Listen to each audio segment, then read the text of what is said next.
You can start, sir.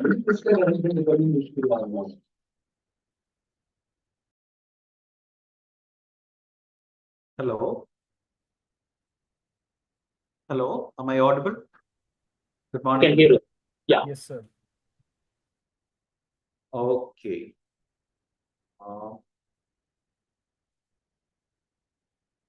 Okay. I can had some technical snag, but I hope everything is fine now. So good morning, and welcome to this live session.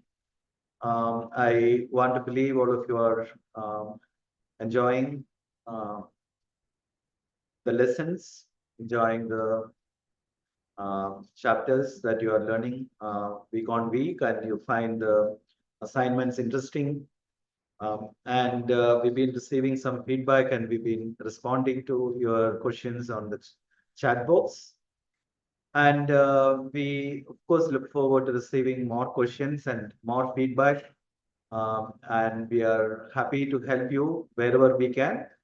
And some things, as I said before, if it's related to your career aspirations, etc., you may find our answers sometimes not very useful. But nevertheless, career is something that you discover in a journey.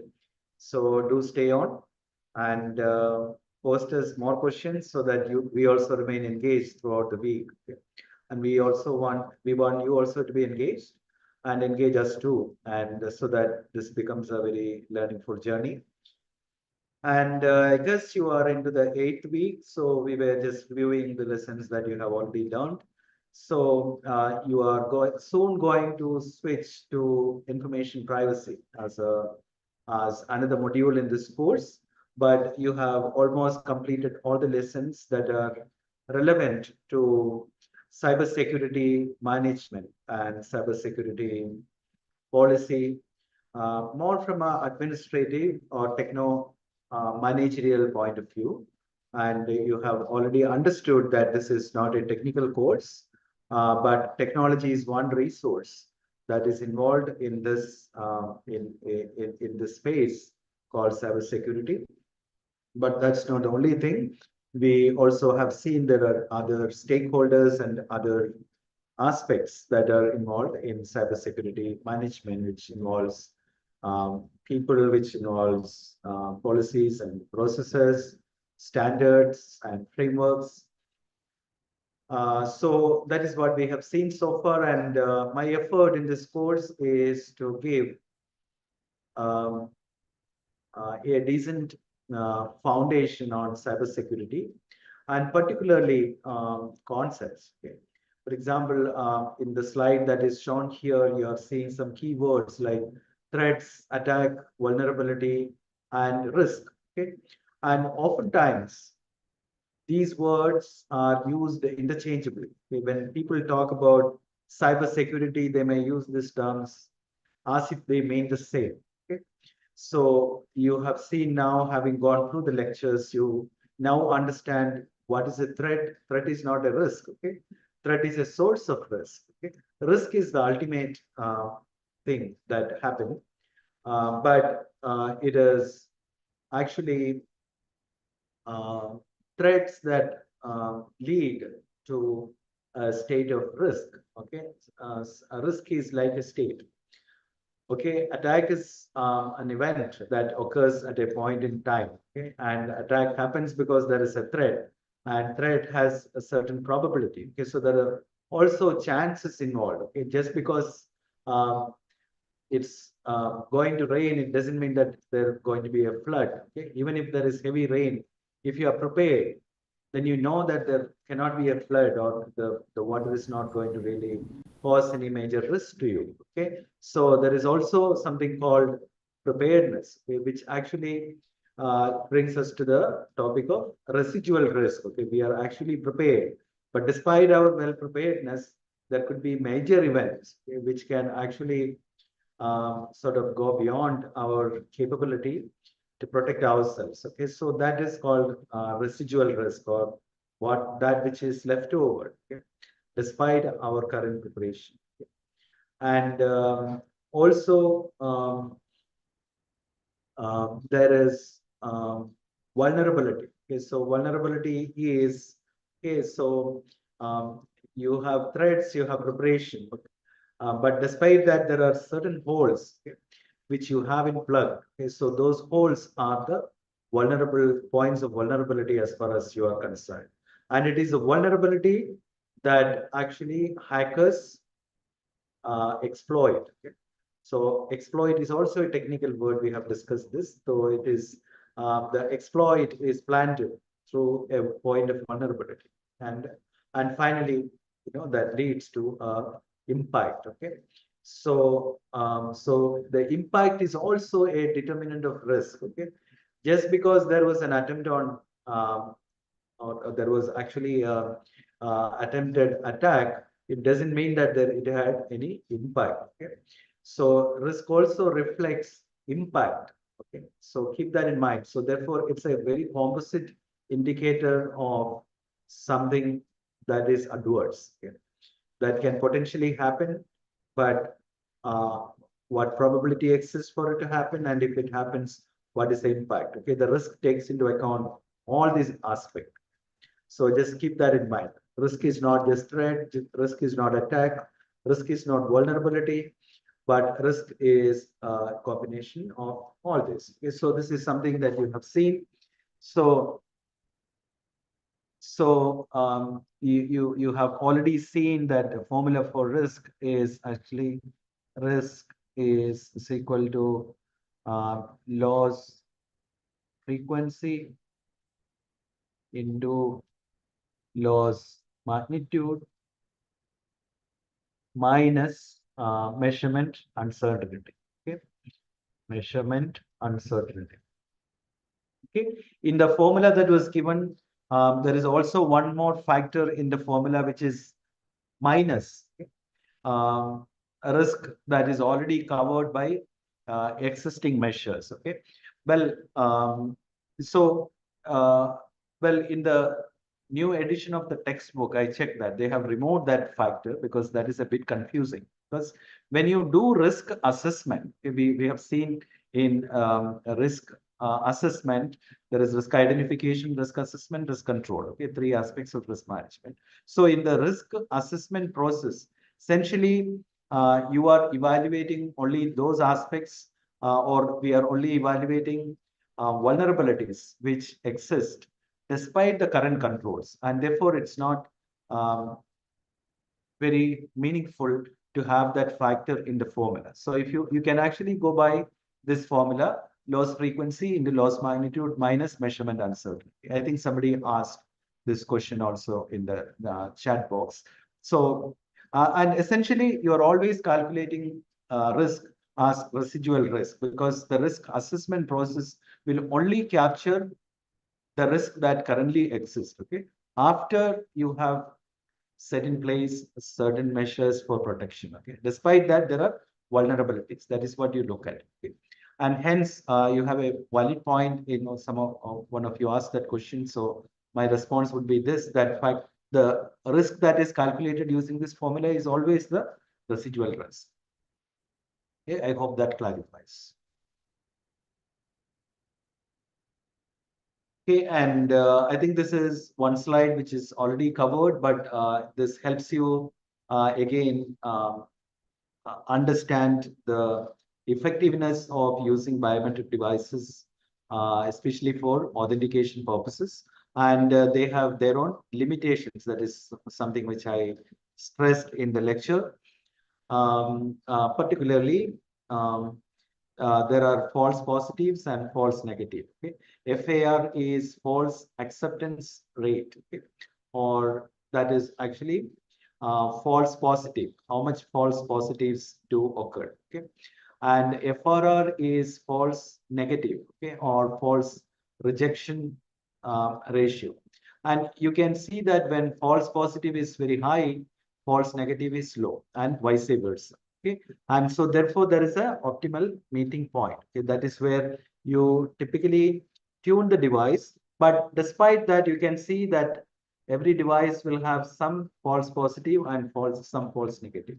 In the sense, if you use a biometric device, it has certain sensitivity, and it may allow a wrong person, and or the detection can actually be um, a false positive in the sense you are not the right person, but you may be identified as the right person. Okay, that is false positive.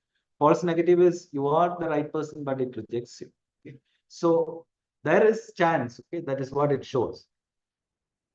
Any calibrated devices will have some error, okay, both on the positive side and on the negative side, and therefore it cannot be the only foolproof uh, for ensuring authentication. So therefore, one should be aware, okay, so at what uh, range one is operating on the devices.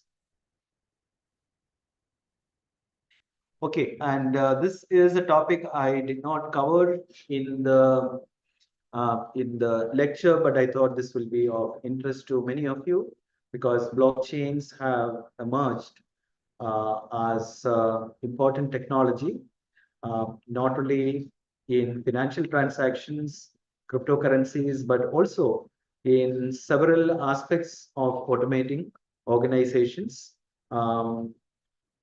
Using secure technologies. So, so the technology actually provides several advantages. Okay, so you must have heard that immutability is an important characteristic of blockchain technology and also security. Okay. And a third dimension of this technology is non-repudiation. Okay, I thought I will just discuss these three key words in connection with blockchain and how they ensure this. Okay. We have already discussed what is encryption. Okay. And we have looked at symmetric encryption and asymmetric encryption and how encryption can be used for confidentiality. Okay. So when you generate two keys, okay, and the public key is used to encrypt a message, and when it is transmitted over a channel, even if somebody interrupts and gets your message, it is encrypted and therefore it cannot be read. Who can read an encrypted message? The one who has a private key. Okay? So the recipient has the private key to open, okay, or to decrypt the encrypted message. And only that person who has the private key can open. Only therefore, a valid recipient has a private key. So that is the aspect of confidentiality, and that is the sort of security that encryption provides through a transcription, a transaction. So if it is a digital transaction, and for example, you are using your credit card to transact, or you are inputting your username and password, when it passes through encryption, okay, so your password or your credit card number or your CVV number, your date of birth, all are encrypted when it is passed from sender to recipient. And therefore, your message remains secure. Okay, that is first characteristic of security. Okay, so crypto transactions, for example, provide security thanks to encryption. That is point one. They also provide immutability. Okay, so immutability comes through another technology known as hashing. Okay? Hashing is basically a mathematical function. Essentially, what hashing means is that when you have a particular content, okay, and when that content is hashed using a hash function, okay, okay, it creates an output. Okay, it could be a 256-bit hashed hash output. Okay, so the hashed value would be, of course, different from the actual content. Okay? But once a content or the content, a transaction data in a blockchain is hashed using a hash function, and once the hash is generated, now even a small change in the content would lead to a totally different hash value. And hence, if the content is altered, okay, suppose you made a transaction for say $100,000 and you try to remove 1 0 from it, okay, the hash value changes, and therefore it will immediately detect that somebody is trying to manipulate. Or in other words, once a hash value is generated, well, that becomes a permanent ID for the transaction, and nobody can make a change because that hash value is permanent. Any new hash value will not be acceptable, or it is not the same. Of course, there is security to transactions, and the hash value further ensures that your transaction is closed and it is permanent and it is locked with a hash key. Okay? And that is permanent. That is the immutability of transactions. And the third aspect is non-repudiation, which is very important in financial transactions. What is non-repudiation? It's actually a legal term. Okay? What do you do in banking transactions? When you sign a check, for example, okay, and you want to issue a check to make a payment to a vendor or an individual. Okay? So you have a check issued in your name, and what is the ID? What are the identifying information in a check? Of course, it has your account number. Okay? And then finally, you write to whom you are writing the check, and also you write your name, and finally you put your signature. Actually, the main input for authentication that the check is signed by you is your signature. Okay? You know that in a traditional banking system, a check the signature will be verified with the signature that is stored in the system. Okay? And it is oftentimes manually compared, okay, in the traditional banking scenario. So the signatures are manually compared.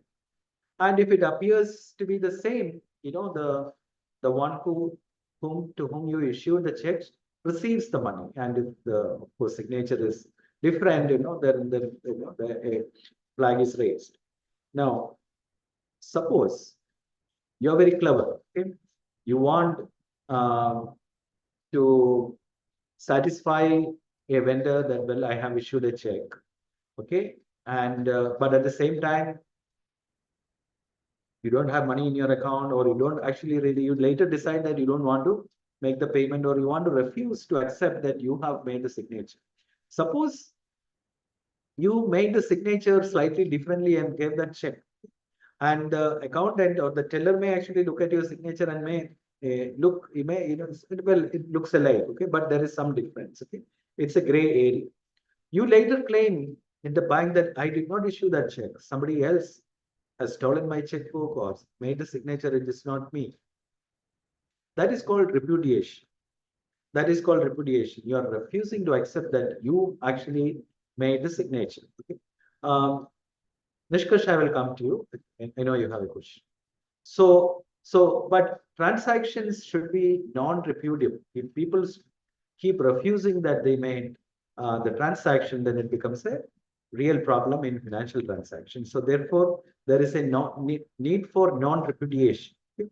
Now imagine how private key in encryption can be used to ensure non-repudiation. Okay? In a blockchain transaction, when you make a transaction, your transaction also requires your private key. Okay, or a private key acts as your digital signature. You have already heard this in the lecture. Okay, so the non-repudiation is ensured through digital signature or private key. Okay, you sign your transaction with your private key. Okay, or you encrypt your transaction using a private key. And hence, you cannot refuse that somebody else made that transaction because the transaction accompanies your private key. Okay, so uh, three characteristics of blockchains are immutability, security, and non-repudiation, which are actually ensured through technologies of two technologies, encryption and hashing. And you also know that blockchain is a linked list technically from the data structure point of view. So every block actually refers to the previous block through the hash key, okay, that is generated by the previous block. Okay, so through the keys, it is linked, okay, as a chain. Okay, so that is the concept of a blockchain, and each block contains certain standard fields, okay, and that fields pertain to the transaction that is performed, and that block as a whole is hash, and a key is generated, which becomes the identifier for that block, permanent identifier that block, which is immutable. So I thought I will give you an outline of blockchains also, because that is a related technology. Now let me open up for questions. I think somebody raised hands. Can I? Okay, let me look at chat.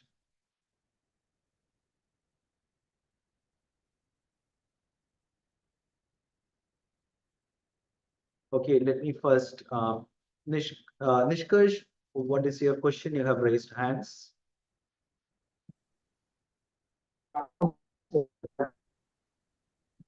Hello. Am I audible, sir? Yes, audible now. Sir, I wanted to ask that we were talking about blockchains earlier. Say that again. We were talking about blockchains earlier. They Correct. use a method of hashing. So Yes. those hash functions are collision resistant functions or normal hash functions? Collision resistant. Okay, that's a technical term. Many people may not be familiar with it. That actually ensures the integrity of the collision resistance is basically to protect against hackers. So these are all underlying technologies to ensure security of blockchain transactions. Okay, sir. Thank you, sir. And I would encourage you to credit a course on blockchains, which is separately available in NPTEL, if you want to learn more.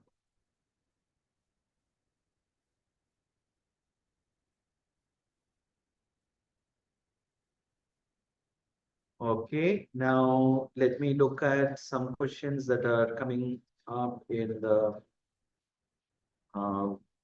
chat box. Somebody asked for sharing the screen. Okay, that is done. Hiramani asks, "Sir, what is the difference between risk and vulnerability?" Okay. Okay, I think this is like, reading the whole Mahabharata, and then you finally ask what's the relation between Ram and Sita. But all questions are genuine. Okay, so there are chances that you get confused between Ram and Sita. It is perfectly fine. Okay, so I can tell you that again, that suppose, okay, let me actually use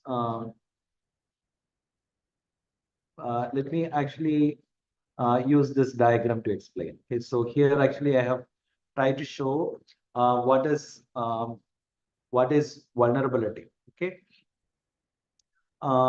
So in the trivial example that I have shown, a man is walking on the road with he has worn a shoe. The road is maintained well, but unfortunately somebody dropped a banana peel on the road. Okay? Although the road is maintained or protected very well, but despite that, it happened that there is a banana peel. Okay, so this is the point of vulnerability. Okay, or you can see that this is your asset. Okay, that is what I said. So your computer systems, okay, your networks, okay, your the whole infrastructure, okay, that has a physical wall, and then you have firewalls and other technologies that protects or reports attacks.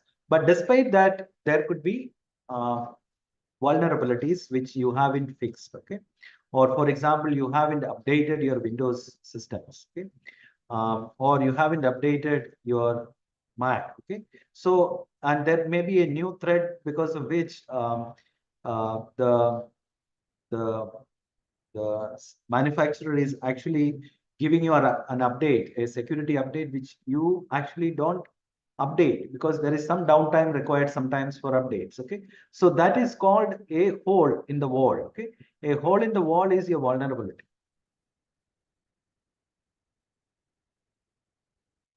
Okay, and vulnerability actually paves way for an attack, and attacks leads to certain impact, certain loss. Okay, and that is the impact. So now we have seen the TVA worksheet. You know, if you go through the lessons that we learned, okay, threat,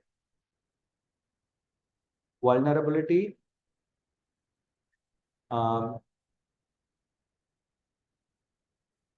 asset, okay, sheet. Okay, so risk is calculated for every asset and for every threat. Okay?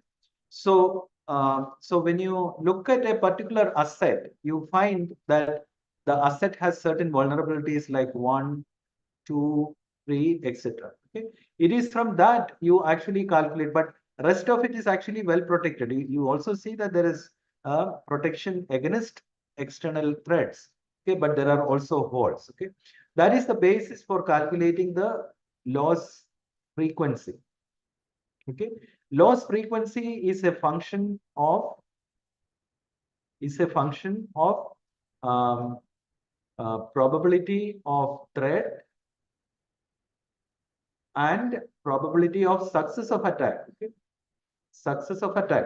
Okay, success of attack depends on how protected you are. Okay, if you are not vulnerable at all, then your success of attack is very, very low. Okay, so that is where the connection between the risk and the vulnerability comes. Okay, risk is a function of vulnerability, but that is not the only variable on which risk depends on. Okay, risk also depends on your impact.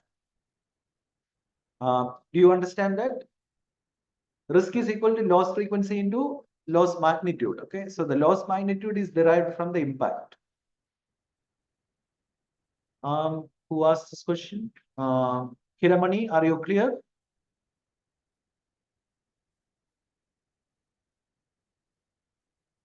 Hello?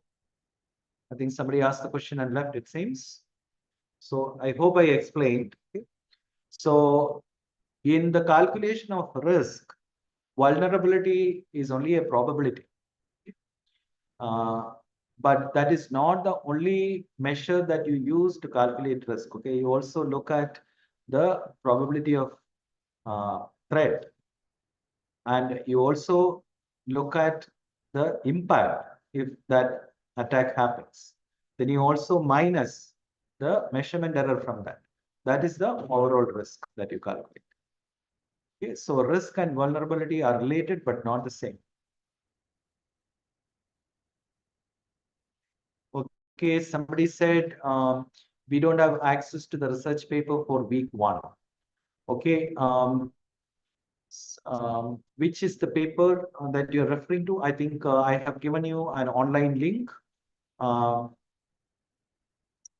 We will check this, okay, out, and if we will check if why it is not accessible, because always when you access an online resource, we put a date to it. Okay, access dawn, you must have seen that. Okay, because an online resource may be accessible today, but it may not be accessible tomorrow because the owner can actually withdraw that resource. So therefore, when we checked in the beginning of this course, this was accessible.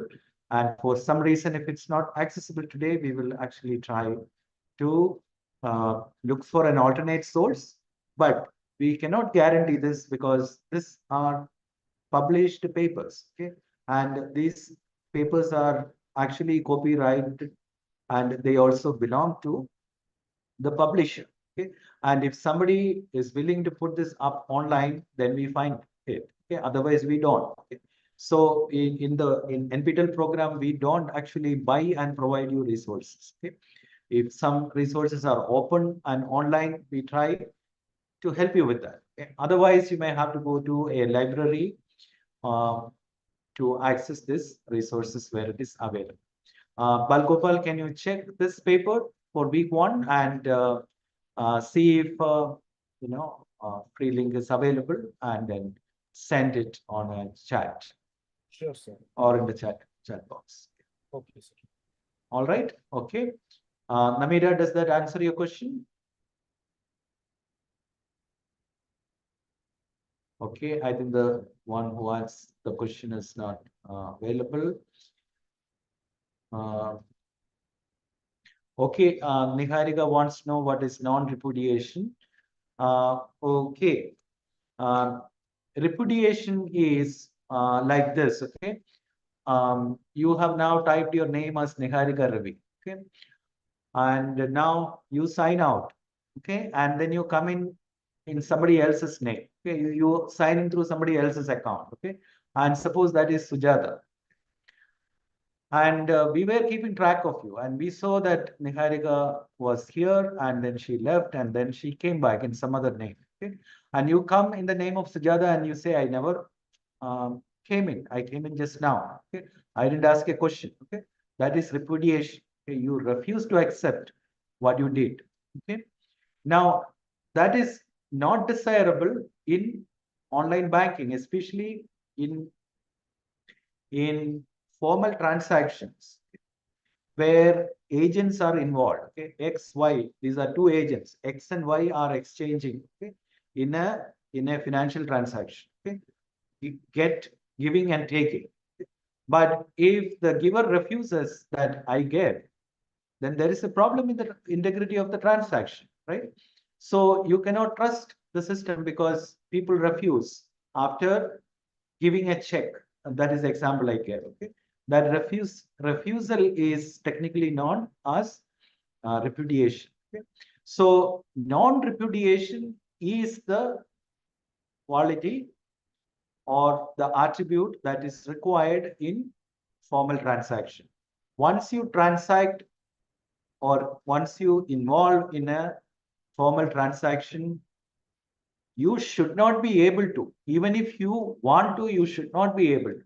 Okay, able to repudiate. Okay, the system should ensure that there is no fake transaction, there is no fake identity.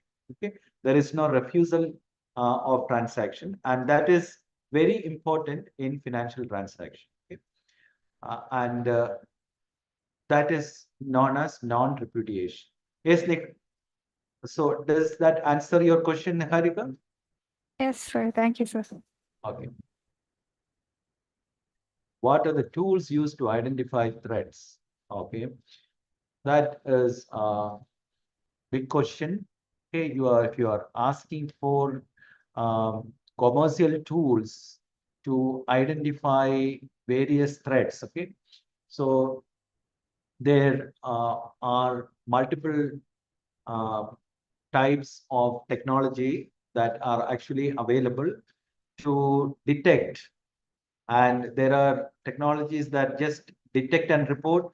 There are also technologies that detect and protect. Okay, malware detection and prevention. Okay, detection is one, prevention is one. Okay, if you want to go for both, the tools will be more costly. Okay, intrusion detection and prevention. Okay, intrusion detection systems are there, that is IDS, and there are also intrusion detection and prevention systems. Okay, so there are also firewalls. Okay, we discussed firewalls, which are actually gatekeepers between the inside and outside. Okay, so these are standard technologies that are available for detecting threats. And there is also integrative management of integrated threat management systems today, where all these tools are integrated into one platform. Okay, so there are different commercial solutions available. Unfortunately, I'm not an expert in advising you what is the right tool that you should choose, etc. Please do not embarrass me, because that is, I don't actually work in that space. But if you listen to the lecture, which was given by the external expert, you may get some indications about what are some of the tools, okay, commercial tools. I don't think he also mentions commercial tools, because it is not very fair. Okay? Because we don't want to promote any particular company or vendor, but we actually talk about the systems in a more generic sense. Okay. Okay, and Nishkarsh, you have a question, you have raised your hand. Yes, sir. I Yes. do. I wanted to ask that in the blockchains, do we use SHA algorithms, secure hash algorithms? Which algorithm? Secure hash algorithm. Hash algorithm. Yes, that's what I tried to explain to you. Hash is Uh, is the heart of the matter because that is the immutability of blockchains. The technology that makes blockchain transaction immutable is a hash function. So once the hash algorithm is applied and a hash value is created, the transaction becomes permanent. It's like sealing the transaction. The hash value is a permanent identifier for a block. Now you cannot change the contents of the block because the hash value will change. So no transaction can be altered once it is made. so And that is what is the hash. okay? So what is the commonly used hash algorithm like SHA-256 or SHA-512? You're saying something which I'm not hearing. Sharp? What do you mean? SHA-256, Can you type, SHA-256. can you type that in the chat box? Okay, sir.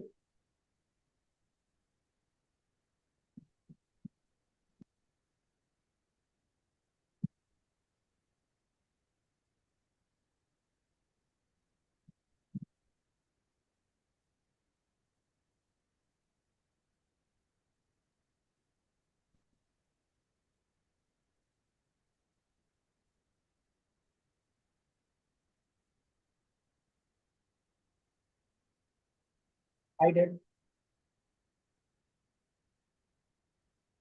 What is the most common? Oh, don't. Oh, okay. So I'm not. I can't tell you this because you're asking about what is the most commonly used algorithm, SHA 2256. I think this has to do with the number of bits, right? Could be 256 bit, it could be 512, etc. I assume so, but this I should not answer this question because I may not be. I'm not very updated on this. But Sir, well, hash algorithms are used. I encourage you to take a course on blockchain separately. My effort was only to link cyber security and the blockchain as a specific case of it. Okay, hash functions is not something that I cover here. That has a lot of mathematical foundations. Okay, and you have to build from that. Then you can actually look at what are the current algorithms that are popular in use, etc. Okay, so I can't deviate to that. I'm not prepared also. Sorry about it. okay, sir. Thank Okay, and Nishkarsh, you so that was your question. Yeah, go hands down.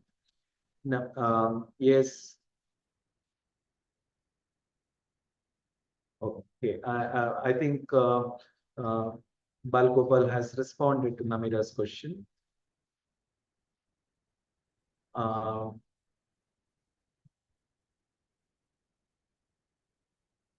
Okay, all right. Okay, and also Ravi has a question. Can we have case studies also? We go through the presentation and lecture, but going through the case studies will help. Yeah, again, actually, you're coming back to the same topic, which actually I said in the first lecture itself. The original cases, like the Harvard Business School cases or research papers, etc., have commercial value and copyrights. Okay? So formally, we should not and we cannot share the original papers with you on any platform. But that is why we actually try to give you links to the case studies. Even Harvard case studies, some of them are available online. You know, for example, the case we Googled you, which is coming up. Okay? It's available online, it's free. So those cases you can access.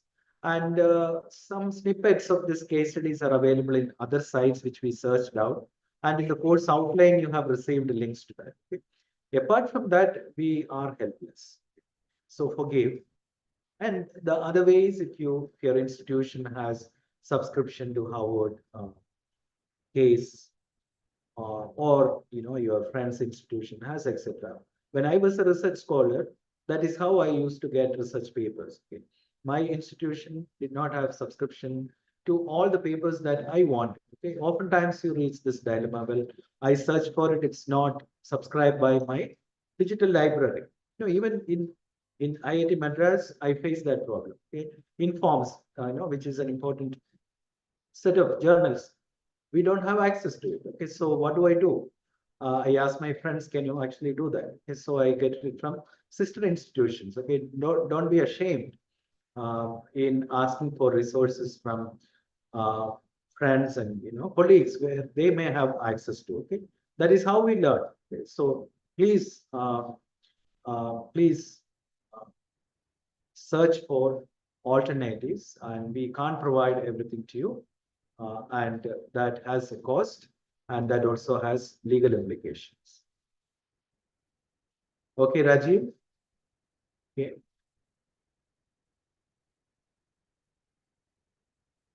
And you may also have noticed wherever there is a commercial case involved and we have not given you a copy, we do not ask questions on that case in the assignments, okay, to be fair to everyone. But that doesn't prevent you from learning the contents of the cases. Okay, and Namira asks, sir, could you please suggest some sources to refer PYQs? I didn't get what is a PYQ. What do you mean by PYQ?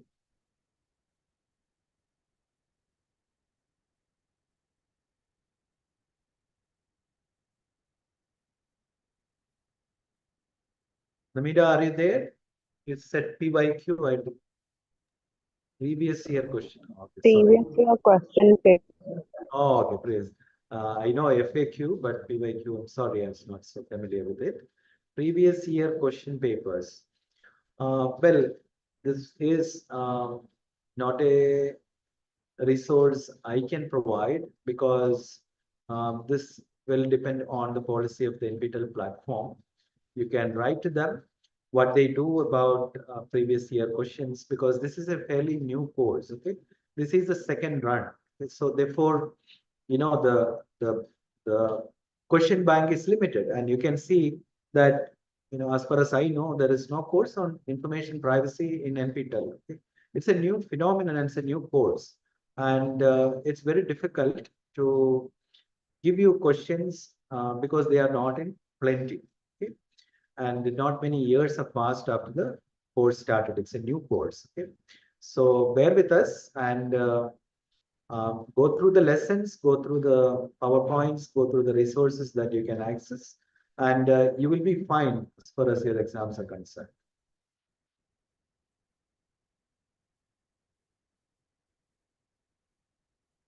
Okay, somebody is asking, provide me with names of open source sites for most recent research articles and journals on cybersecurity. Well, this is again interesting. All of you are aware of scholar.google.com.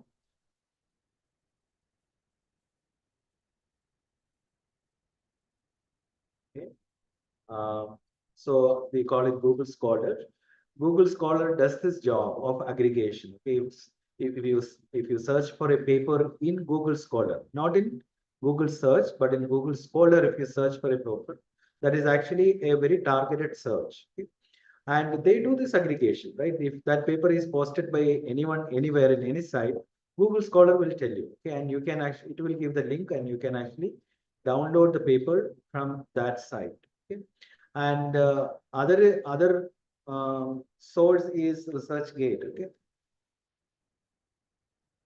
Okay, okay, let me actually get the actual address.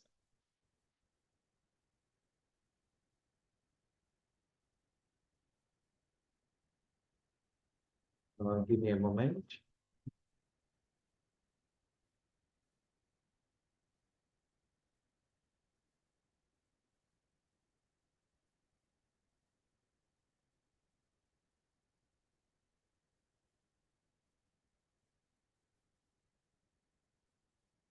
Sorry.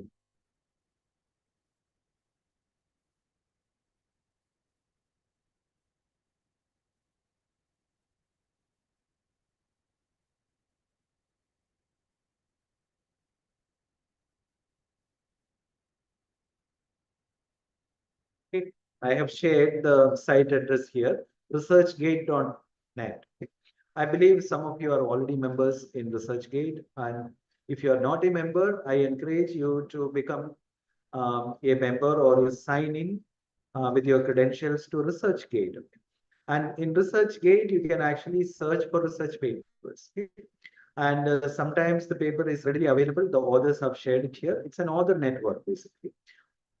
It's a scholar network. Okay, so and sometimes the paper is not available. Then you can actually search for the names of the authors in ResearchGate, and you can actually send a request to the author to share the paper. And generally an author will share one's paper, although it doesn't serve the interest of the publisher, but an author may be willing to share a version of that paper sometimes, which was a version before it was published, because there may be copyright issues. So they will usually share that paper. If somebody asks me for a paper, I share it. There is a incentive for sharing, that is citation. Okay, you may actually read my paper and cite me in your paper, in your work. So keep that in mind. ResearchGate is another place to go to get research papers. I hope that answers your question. So I've shared two sites, scholar.google.com and researchgate.net. Okay, and there is a last question. I think we are almost done. How the privacy techniques can be utilized in real world scenario. Kindly mention some scenarios, especially for banking sector. Okay, so I think you are jumping the gun now. So you have the privacy module starting now. Okay, from next week onwards, it is actually on information privacy. So, and information security and information privacy are closely related. And you will learn about information privacy in the digital world from next week onwards. Okay, so you can defer this question for the next live interaction. Okay, which will be in the next month. And if you still have questions on privacy, you please ask that time. So you will definitely go through foundations of information privacy, and you may actually get satisfactory answers very soon. That's what I believe.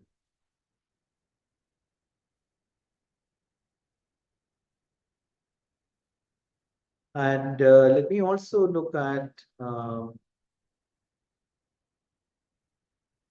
the questions that were shared by you in the chat box. I think we already answered most of the questions.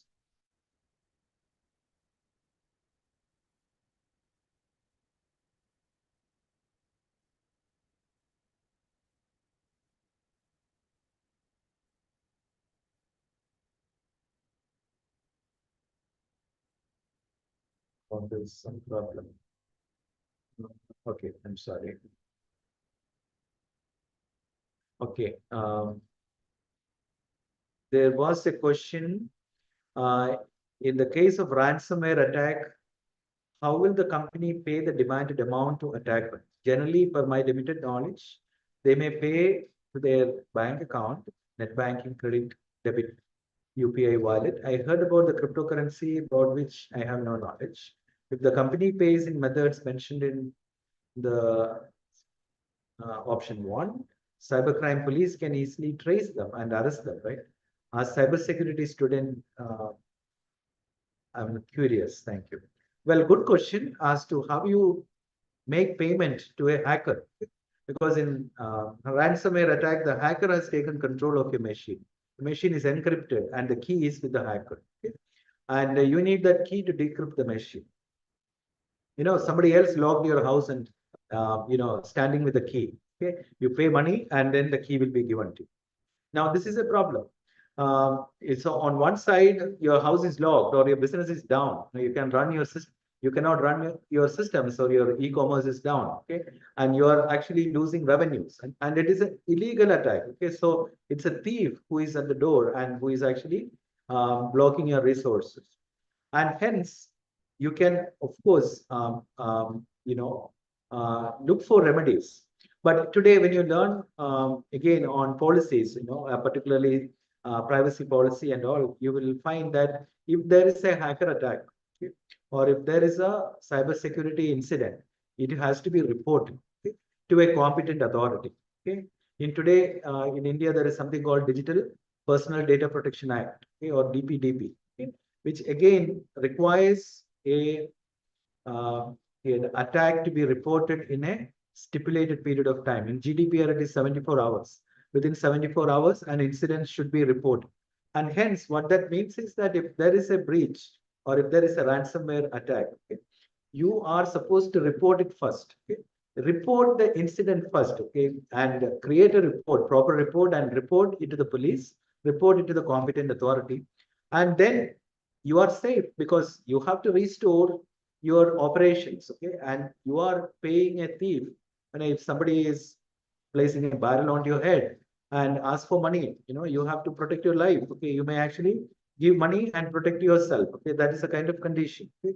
So I think the law will not punish you because you are trying to protect yourself. Okay? I'm not an expert of the law here, but as far as I understand, to the best of my knowledge, paying a hacker to save your business after reporting, okay, you must be safe. But I'm not here speaking as a legal expert, but keep in mind that you should actually create enough evidence of a cyber attack and report it and then protect yourself. I hope that will be my answer. That satisfies you. But this is also an accounting problem, and experts in that area should actually answer you, saying what is the best mode of payment.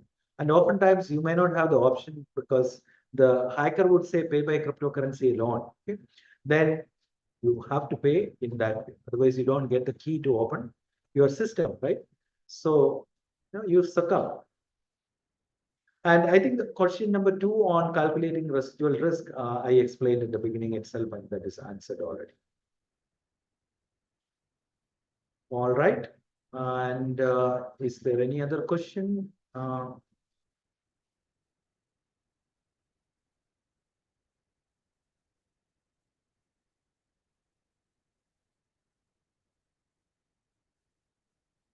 Okay, there are 2 questions. I want to know about the opportunities for a research scholar in industries in India. Let me again tell you, this is something related to career, right? And it's not fair for me to actually give any advice on career because that is a separate specialization. Okay? And it requires a lot more inputs from an individual before any advice can be given. Okay? So you may be misguided if you say, oh, a lot of opportunities in India, go to Amazon, go to Google, but it also depends on, your specialization. It's always a match, okay, between your competency and what the other side is looking for. Yeah. So I would say research scholars do have opportunities in research or in the research wings of organizations, but check out what kind of qualifications and experience are they looking for. Okay?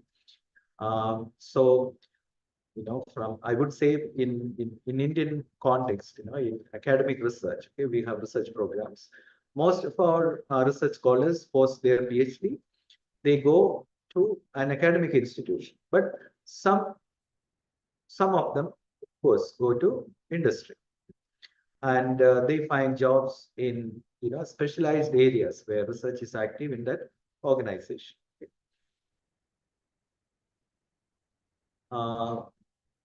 Sanjay has asked, or one person asked, a Iran commander was killed by a US drone. How is it possible?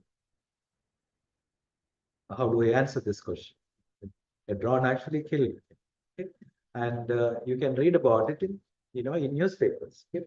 In public domain. I just reported what I read in the public domain. and it is a US drone that killed. Okay. And I think humanoids, you must be reading a little more on current technology as to what is going on. Today, you can actually send a humanoid to an enemy phalanx. It could be a bee or it could be an insect that is going to the other side, but it will be carrying very, uh, you know, uh, exploits. So a lot of new developments are happening in technology. Drone is one of them, and it is possible to use drone against individual. Okay? It's a weapon in a war today.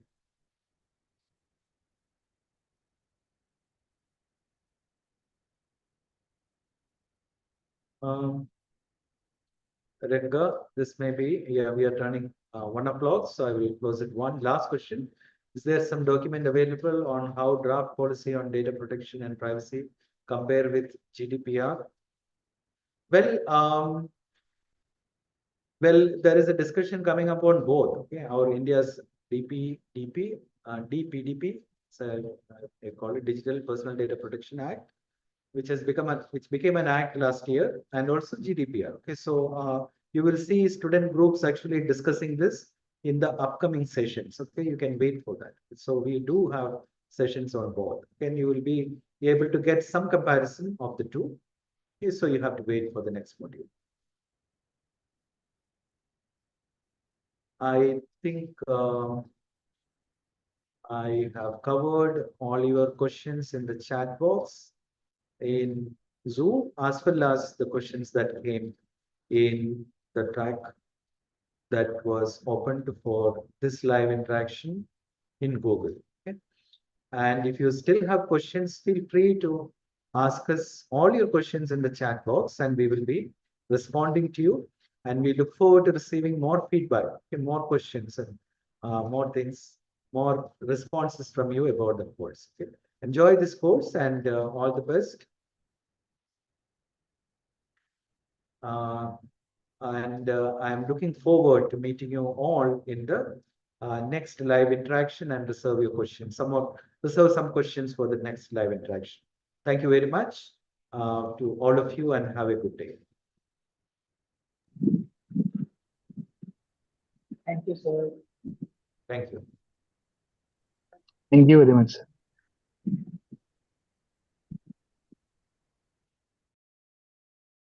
Thank you, sir.